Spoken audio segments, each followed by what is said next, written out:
Hello teachers, இன்றைக்கி நம்ம dead paper 2 எக்ஸாமுக்காக என்னென்ன ஸ்டடி மெட்டீரியல்ஸ் நம்ம படிக்கலாம், எப்படி 82 அந்த மினிமம் மார்க் நம்ம எடுத்து பாஸ் ஆகிறது, ஒரு 85 to 90 மார்க்ஸ் ஸ்கோர் பண்ணணும்னா அதுக்கு நம்ம என்னென்ன ஸ்ட்ராட்டஜிஸ் யூஸ் பண்ணலாம், என்னென்ன டெக்னிக் யூஸ் பண்ணலாம், என்ன மாதிரியான புக்ஸ் நம்ம ரெஃபர் பண்ணலாம் அப்படிங்கிறது தான் இந்த வீடியோவில் நம்ம பார்க்க போகிறோம். ஃபர்ஸ்ட் எக்ஸாம் பேட்டர்ன் நம்ம பார்க்கலாம். சயின்ஸுக்கு என்ன மாதிரி, ஆர்ட்ஸுக்கு என்ன மாதிரி அப்படின்னு சொல்லிட்டு. இப்போ சயின்ஸ் எடுத்து படிச்சிருக்கீங்க அப்படின்னா மேத்தமேட்டிக்ஸ் சயின்ஸ் இவங்களுக்குலாம் மேக்ஸு சயின்ஸும் இன்க்ளூட் ஆகும். ஓகேங்களா? இப்போ மொத்தமாக 150 மார்க்ஸ்க்கு இருக்குது.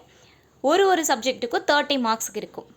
தமிழ் 30 மார்க்ஸ்க்கு, English 30 marks, maths 30 marks, science 30 marks, psychology 30 marks. மொத்தமாக உங்களுக்கு 150 மார்க்ஸ் இருக்கும். இது அப்படியே என்ன சேஞ்ச் ஆகும்னா, ஆர்ட்ஸுக்கு அந்த மேத்தமேட்டிக்ஸ்க்கும் சயின்ஸும் இல்லாமல் instead of that social science கொடுத்துருப்பாங்க. இப்போ Tamil 30 mark, English 30 mark, social 60 மார்க்ஸ்க்கு கவர் ஆயிரும். Then psychology 30 marks. இங்கே உங்களுக்கு ஒரு 150 மார்க்ஸ் வந்துடும். அப்போ ஈச் சப்ஜெக்ட் ஆல்மோஸ்ட் 30 கொஷின்ஸ் இருக்கும், 30 மார்க்ஸ் இருக்கும். இப்போ ஈச் சப்ஜெக்ட்டுக்கு 30 மார்க்ஸில் ஒரு 25 மார்க்ஸு, அரவுண்ட் 25 மார்க்ஸ் நம்ம புக்ஸ்லேருந்து தான் வருது. நம்ம சமச்சீர் புக்லேருந்து தான் கொஷின்ஸ் கேட்குறாங்க. ரிமைனிங் 5 கொஷின்ஸ் தான் கொஞ்சம் வெளியிலேருந்து வர மாதிரி ஹார்டாக இருக்கும். ஓகேங்களா? இருந்தாலும் நம்ம கையில் இருக்க மார்க்கை நம்ம எப்படி ஸ்கோர் பண்ணுறது, அதுக்கு ஃபஸ்ட்டு நம்ம பண்ண வேண்டியது புக்ஸை ஃபுல்லாக தரவாக படிக்கணும். டெட்டை பொறுத்த வரைக்கும் டெட் பேப்பர் 2க்கு நீங்கள் மெயின் ஃபோக்கஸ் பண்ண வேண்டியது ஸ்கூல் புக்ஸ் தான். First standard to 10th standard இது எல்லாரும் படிக்கிறது. இது வரைக்கும் போதுமா அப்படின்னு கேட்டால் இல்லை. அட்டை டு அட்டை படிக்கணும். அதுவும் இப்போ first standard to 10th standard நீங்கள் புக்கு படிக்கிறீங்கன்னா அது என்ன அட்டை டு அட்டை அப்படின்னா லெசனையும் படிக்கணும். எல்லோரும் உள்ளே இருக்க லெசன் படிப்பாங்க, கான்செப்ட் படிப்பாங்க, ஆத்தர் பற்றி படிப்பாங்க. அந்த புக் பேக்கில் இருக்கிறது படிக்க மாட்டாங்க. புக் பேக்லேயும் கொஷின்ஸ் படிப்பாங்களே தவிர அதுக்கு பின்னாடி இந்த கற்றல் விளைவு இதெல்லாம் கொடுத்துருப்பாங்க, அதெல்லாம் பார்க்க மாட்டாங்க. நம்ம என்ன பண்ணுவோம், அட்டை டு அட்டைங் இன் சென்ஸ் உள்ளே இருக்க எதை வேணால் கொஷின்ஸாக கேட்பாங்க. சும்மா குழந்தைங்களுக்கு விளையாட்டு எதாவது அங்கே கொடுத்துருந்தா கூட அதில் ஏதாவது ஒரு பாடல் கொடுத்து கீழே ஒரு 4 கொஷின்ஸ் கேட்குற மாதிரி அந்த மாதிரியிலேருந்து கூட நிறைய கொஷின்ஸ் கேட்குறாங்க. இப்போ அந்த பாட்டு இருக்குன்னா அந்த பாட்டோட 2 லைனை கொடுத்து இது யாரோட பாடல் அப்படின்னு கூட கொஷின்ஸ் வருது. அப்போது பேஜ் 1லேருந்து லாஸ்ட் பேஜ் வரைக்கும் நடுவில் என்னெல்லாம் நீங்கள் பார்க்குறீங்களோ அது எல்லாமே படிக்கணும், வேறு வழி இல்லை. தென் இன்னொன்று என்ன பண்ணலான்னா நூல்வெளி, அதுக்கு கொஞ்சம் இம்பார்ட்டன்ட் கொடுக்கலாம். அதுக்கப்புறம் வார்ம் அப், ஒரு லெசன் ஸ்டார்ட் ஆகும்போதே மேலே பார்த்தீங்கன்னா வார்ம் அப் கொடுத்துருப்பாங்க, அது நீங்கள் ஃபோக்கஸ் பண்ணுங்கள்.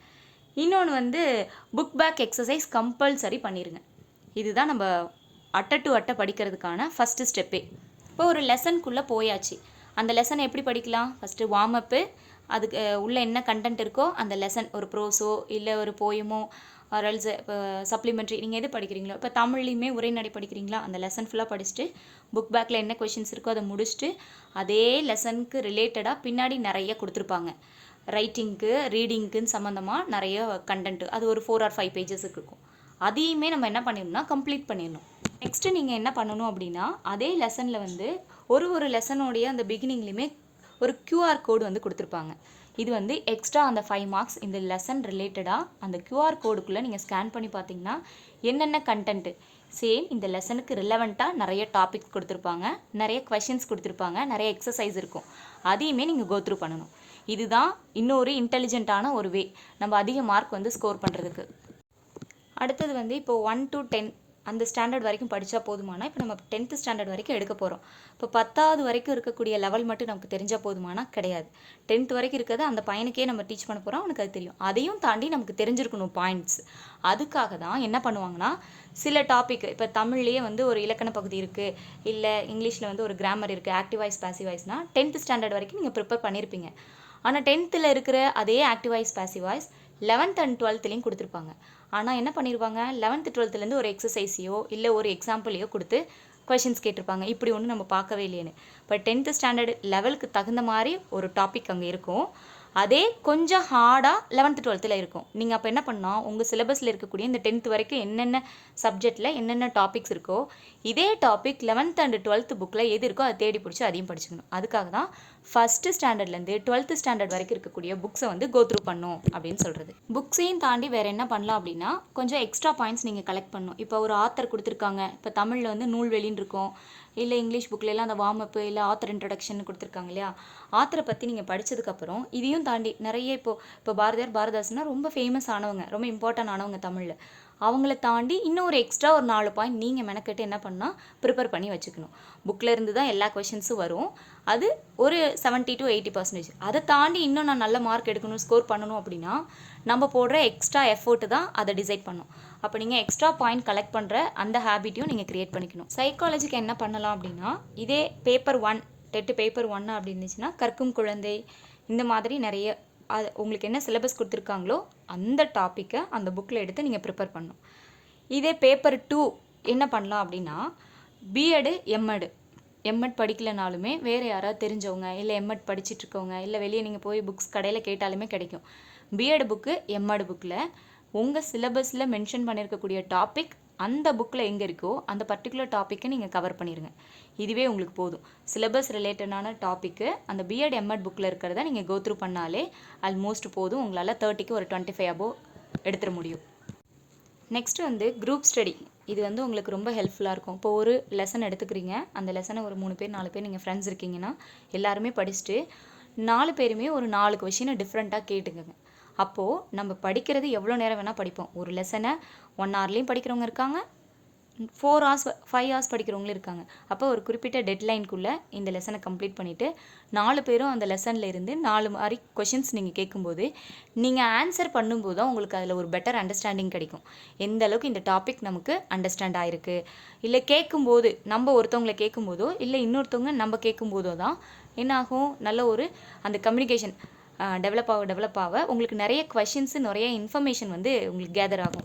புக்ஸ் எல்லாம் படித்ததுக்கப்புறம் நீங்கள் தனியாக வேறு ஏதாவது ரிவிஷனுக்கு என்ன பண்ணலாம் அப்படின்னா, சக்தி பப்ளிகேஷனில் பார்த்தீங்கன்னா பேப்பர் 2க்கு வந்து 2 வால்யூமாக புக் விட்டுருப்பாங்க. இதே மேக்ஸு சயின்ஸுக்கு வந்து 2 வால்யூம் இருக்கும், ஆர்ட்ஸுக்கு வந்து 1 வால்யூம் 5 in 1 சொல்லிட்டு சக்தி பப்ளிகேஷனில் ஒரு புக் இருக்கும். அது நியர்லி 850 or 1000க்குள்ளே ஒரு அமௌண்ட்டில் இருக்கும்.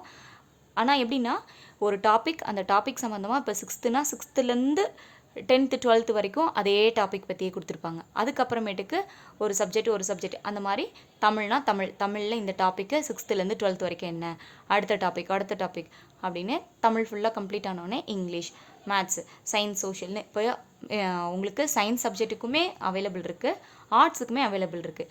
ஸோ சிலபஸ் வந்து அப்படியே கம்ப்ளீட் பண்ணதுக்கப்புறம் நீங்கள் என்ன பண்ணணும் அப்படின்னா, இந்த மாதிரி ஒரு புக்ஸு அந்த புக்ஸில் இருக்கிறத ஜஸ்ட்டு ரிவிஷன் பண்ணும். ஏன்னா அவங்க வந்து இம்பார்ட்டன்ட் பாயிண்ட்ஸை மட்டும் எடுத்து ஒரு 1 words மாதிரி கொடுத்துருப்பாங்க மெட்டீரியலாக.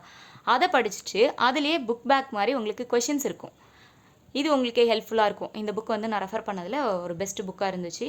ஸோ நீங்கள் நம்மளுடைய சமச்சீர் புக்கு கம்ப்ளீட் பண்ணிட்டீங்கன்னா அடுத்து நீங்கள் ப்ரிஃபர் பண்ணுறது இந்த சக்தி பப்ளிகேஷனில் இந்த 5 in 1 இதை நீங்கள் பார்த்தீங்கன்னா ஓரளவுக்கு ஒரு ஐடியா கிடைக்கும். லாஸ்ட்டாக சிலபஸ் பற்றி நம்ம என்ன தெரிஞ்சுக்கலாம் அப்படின்னா, சிலபஸ் மேபி சில டாபிக்ஸ் வந்து ஆட் ஆகலாம், இல்லை சில டாபிக் வந்து உங்களுக்கு வந்து ரிமூவ் பண்ணிவிட்டு புதுசாக சில டாபிக்ஸை ஆட் ஆன் பண்ணலாம். ப்ளஸ் ஆர் மைனஸ் உங்கள் சிலபஸில் இருக்கிறதுக்கு நிறைய சான்ஸ் இருக்குது. பிகாஸ் ஆல்ரெடி டெட்டோடைய சிலபஸை கொஞ்சம் ஹெவியாக மாற்ற சொல்லியிருக்காங்க கவர்மெண்ட்டில். அதனால் இப்போ படிக்கலாமா வேணாமா அப்படின்னு நினைக்க வேணாம், இருக்கிறத கம்ப்ளீட் பண்ணுங்கள். அதுலேருந்து சில எக்ஸ்ட்ரா ஆட் ஆன் ஆச்சுன்னா அதுக்கப்புறம் அதை படிக்கிறதுக்கு உங்களுக்கு டைம் இருக்காது. அதனால் ஆல்ரெடி இருக்கிற விஷயங்களை நீங்கள் கம்ப்ளீட் பண்ணி ரெடி ஆனீங்கன்னா தான் எக்ஸாமுக்கு புதுசாக வர சிலபஸை உங்களால் படிக்க முடியும். ஸோ இந்த மந்த்லேயே உங்களுக்கு கண்டிப்பாக நோட்டிஃபிகேஷன் வரதுக்கு நிறைய சான்ஸ் இருக்குது. ஸோ டைம் வேஸ்ட் பண்ணாதீங்க. ஒரு ஸ்டாண்டர்டாக ஒரு குறிப்பிட்ட டே வரைக்கும் டைம் டேபிள் போட்டு அதுபடி நீங்கள் ஒரு சப்ஜெக்டையும் நீங்கள் கம்ப்ளீட் பண்ணிவிட்டு வாங்க. ஸ்டாண்டர்ட் வைஸ் சப்ஜெக்ட் வைஸ் நீங்கள் கம்ப்ளீட் பண்ணிகிட்டே இருந்தீங்கன்னா நோட்டிஃபிகேஷன் வந்ததுக்கப்புறம் டக்குன்னு கொஞ்சம் ஃபாஸ்டனான ஒரு ரிவிஷனுக்குள்ளே நீங்கள் போயிடலாம். யாரெல்லாம் லாஸ்ட் டைம் மார்க் லூஸ் பண்ணிங்களோ அவங்களாம் எந்த இடத்துல மிஸ்டேக் பண்ணிங்கிறத அனலைஸ் பண்ணி வைங்க. இந்த டைம் அது எல்லாத்தையும் கம்ப்ளீட் பண்ணி நல்ல மார்க் ஸ்கோர் பண்ணி பாஸ் பண்ணுற மாதிரி ரெடி ஆகிக்கோங்க. யாரெல்லாம் டெட்டுக்கு ப்ரிப்பேர் பண்ணிட்டுருக்கீங்களோ உங்களோட ப்ரிப்பரேஷனை கொஞ்சம் ஃபாஸ்டன் பண்ணுங்கள். All the best for your examination.